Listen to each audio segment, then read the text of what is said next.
Suatu pemandangan yang tidak pernah terlupakan oleh Nabi Muhammad, pemandangan neraka. Dan Nabi Muhammad melihat ada sepasang terompa di situ. Apa kata Nabi? Jibril, ini sendal siapa? Malaikat Jibril menjawab, ini adalah sepasang sendal yang nanti akan dipakai oleh orang yang paling ringan azabnya di neraka. Macam mana model azab dengan memakai sendal ini?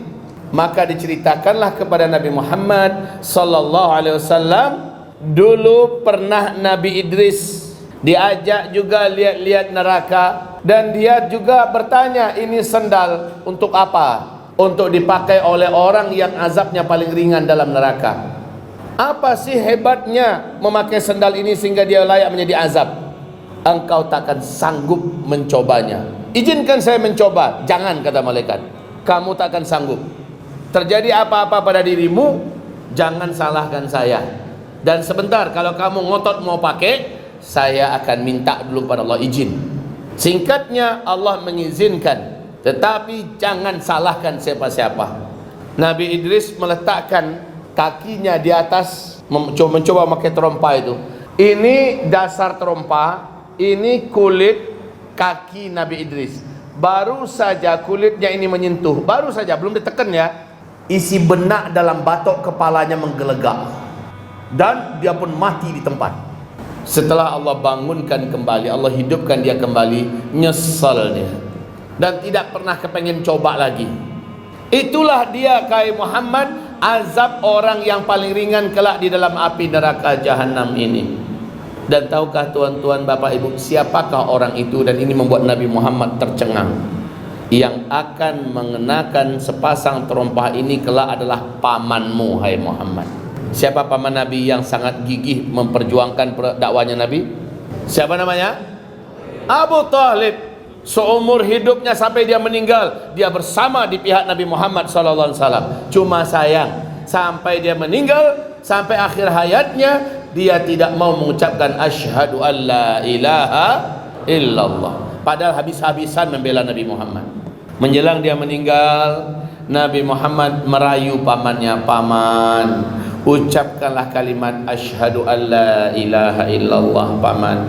Ucapkan wa asyhadu anna Muhammadar Rasulullah. Kalau paman melafazkannya, saya yang menjamin paman, paman kelak di akhirat di dalam surga. Ayo paman, lafazkanlah. Abu Jahal, Abu Lahab juga ada di situ. Hai Abu Talib, jangan coba-coba kamu lafazkan kalimat itu. Kalau engkau lafazkan itu kalimat, namamu kami coret dari daftar para pembesar dan pemuka Quraisy dalam sejarah. Dan engkau tidak diizinkan dikuburkan di pekuburan para pemuka-pemuka dan kepala-kepala kabilah Quraisy. Singkatnya, dia pun meninggal sebelum mengucapkan itu kalimat. Nabi Muhammad menangis. Dan dia tetap diazab dan kekal di neraka, tapi azabnya paling ringan. Ya ringannya kayak gitu, dipakai batok isi kepala, meledak, ya, menggelegak, meledak. Innalillahi wa inna ilaihi rajiun. Ada yang pengen coba kira-kira? Ma'adzanallah.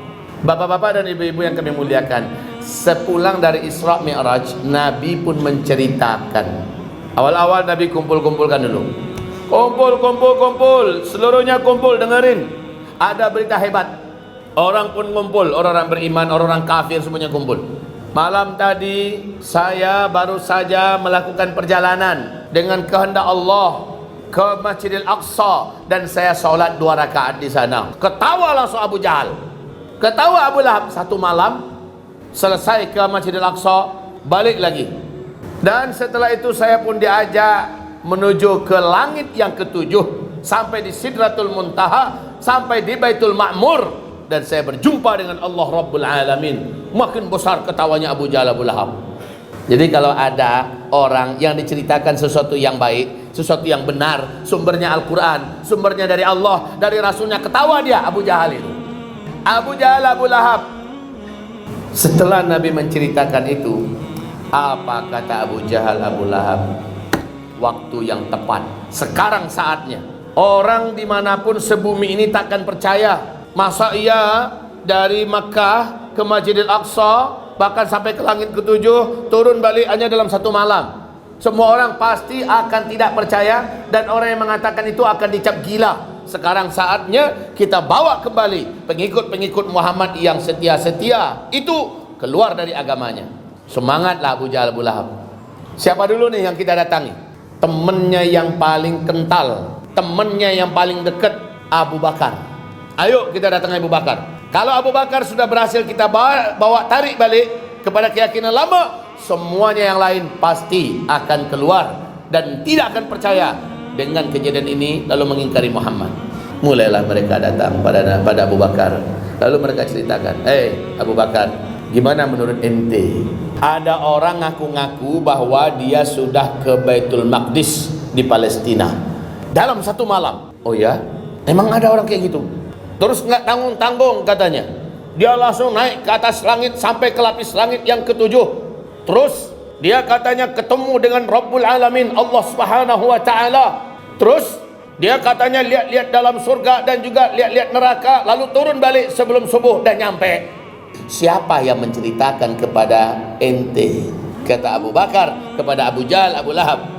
Apa kata Abu Jahal, Abu Lahab? Ini dia masalahnya. Orang yang menceritakan itu pada kami di depan khalayak ramai, sahabat yang selama ini kamu bela mati-matian, orang yang selama ini kamu percayai habis-habisan, dia adalah Muhammad. Abu Bakar, gila enggak itu? Kamu udah Abu Bakar, percayalah yang kamu ikut itu sesat. Abu Bakar pun terdiam dan langsung spontan setelah itu berkata, demi Allah, bila memang Muhammad Rasulullah yang mengatakan itu, saya Abu Bakar, lebih daripada itu saya pasti percaya. Nggak percaya Abu Bakar. Tidak percaya maksudnya apa?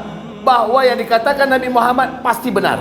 Inilah dia, makanya beliau digelari As-Siddiq, orang yang sangat percaya kepada Nabi Muhammad sallallahu alaihi wasallam. Ibarat bapak-bapak dan ibu-ibu yang kami muliakan, sekarang apa sih yang dilihat oleh Nabi waktu beliau di dalam neraka? Dalam wajah yang muram dan sedih, Nabi berkata, aku melihat pemandangan neraka diperlihatkan kepadaku oleh Allah. Calon-calon penghuni neraka itu diisi kebanyakan satu dari kalangan umatku, para pemimpin dan para penguasa di muka bumi. Mereka yang paling banyak dalam neraka jahanam. Yang kedua, yang paling banyak aku lihat mengisi neraka jahanam, orang-orang kaya. Dan yang ketiga, yang paling banyak aku lihat mengisi neraka jahanam, kaum wanita. Sekarang kita bahas yang pertama, para penguasa. Rata-rata para penguasa di muka bumi, apalagi di akhir zaman ya, jahat semuanya, zalim semuanya. Pantas kalau nanti di akhirat kebanyakan penduduk neraka, di dalam neraka dilihat oleh Rasulullah terdiri dari para penguasa. Jadi kalau kepengen ketemu dengan Firaun, dapat tanda tangan Firaun, masuk neraka aja ketemu itu. Kalau pengen ketemu Namruz, pengen ketemu Abu Jahal, Abu Lahab dengan penguasa-penguasa jahat sebumi, silakan nanti di neraka. Para penguasa rata-rata di muka bumi tidak mau diatur oleh Allah, enggan diatur oleh agama Allah, maunya dia yang ngatur. Agama nggak boleh ngatur-ngatur. Ini kebanyakan para penguasa di muka bumi. Bu, oh ibu mau anaknya jadi presiden?